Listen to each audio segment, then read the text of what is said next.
लोगों को क्रिप्टो से होने वाले फायदे के बारे में तो सभी को पता है, लेकिन क्रिप्टो क्या है इसे समझना भी बहुत जरूरी है, क्योंकि डिजिटल मनी तो हमारे और आपके वॉलेट में रखा पैसा भी है, तो वो क्रिप्टो करेंसी से कैसे अलग है। इसे आपको बहुत आसान शब्दों में समझाने के लिए हमने ये रिपोर्ट तैयार की है, जिसे देखकर आप क्रिप्टो करेंसी कैसे अलग है उसे बेहतर तरीके से समझ पाएंगे।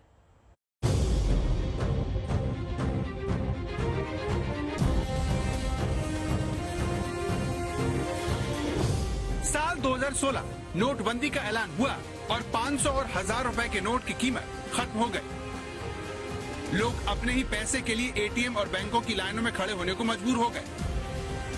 नोटबंदी के बाद देश की एक बड़ी आबादी डिजिटल ट्रांजैक्शन की तरफ चली गई, ताकि आगे से अगर सरकार दोबारा रुपए की वैल्यू को खत्म कर दे तो वो आसानी से अपने बैंक अकाउंट और वॉलेट से पैसे खर्च कर सके। नोटबंदी में लोग अपने ही पैसे के लिए इसीलिए परेशान हुए क्योंकि उनके पैसों पर उनका कोई अधिकार नहीं था। सरकार ने एक झटके में लोगों की पूंजी को रद्दी बना दिया। तो सवाल उठा कि जब पैसा हमारा है तो इस पर बैंक और अथॉरिटी का कंट्रोल क्यों हो? क्यों हमारे रुपए की कीमत सरकार की पॉलिसी से बढ़ने घटने वाली महंगाई से तय हो? क्या ऐसी करेंसी नहीं बन सकती जिस पर महंगाई का असर ना हो और मेरे पास कितना पैसा है ये बैंक में बैठे लोगों को पता भी न चले? इन्हीं सवालों ने क्रिप्टो करेंसी को जन्म दिया। क्रिप्टो यानी सीक्रेट और करेंसी यानी मुद्रा।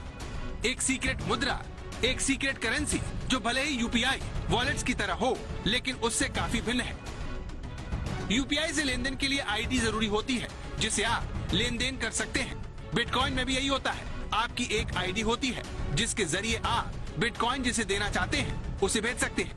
लेकिन बड़ा फर्क सिर्फ इतना ही है कि यूपीआई और वॉलेट में होने वाले हर लेन देन पर बैंक की कड़ी नजर होती है, लेकिन बिटकॉइन का लेन देन किसी एक एजेंसी के पास न होकर दुनिया भर के कंप्यूटरों में दर्ज हो जाता है और कोई बैंक और सरकार उस पर नजर नहीं रख सकती। क्रिप्टो करेंसी को लेकर दुनिया भर की सरकारों की सबसे बड़ी चिंता यही है कि इस पर नजर रखना मुश्किल है। इस वजह से इसका गलत इस्तेमाल हो सकता है। लेकिन ये तकनीक दुनिया में इतनी ज्यादा लोकप्रिय होती जा रही है कि एल सल्वाडोर जैसे देश बिटकॉइन को लीगल करेंसी के तौर पर मान्यता दे चुके हैं, यानी वहाँ पर आप बिटकॉइन के जरिए खरीदारी कर सकते हैं। आईएमएफ लगातार अमेरिकी देश एल सल्वाडोर को अपने फैसले पर दोबारा विचार करने के लिए मना रहा है, लेकिन वहाँ की सरकार इसे मानने को राजी नहीं है, बल्कि ये देश बिटकॉइन की कीमतों में कमी का फायदा उठाकर अपने खजाने में इसे कई गुना ज्यादा बढ़ा रहा है। यानी क्रिप्टो को लेकर सिर्फ आम लोग जोश में नहीं है, एक देश की सरकार को इसमें अपना उज्जवल भविष्य दिख रहा है, जबकि क्रिप्टो करेंसी में निवेश करने में जोखिम की मात्रा दूसरे विकल्पों से कहीं ज्यादा है। आज तक ब्यूरो।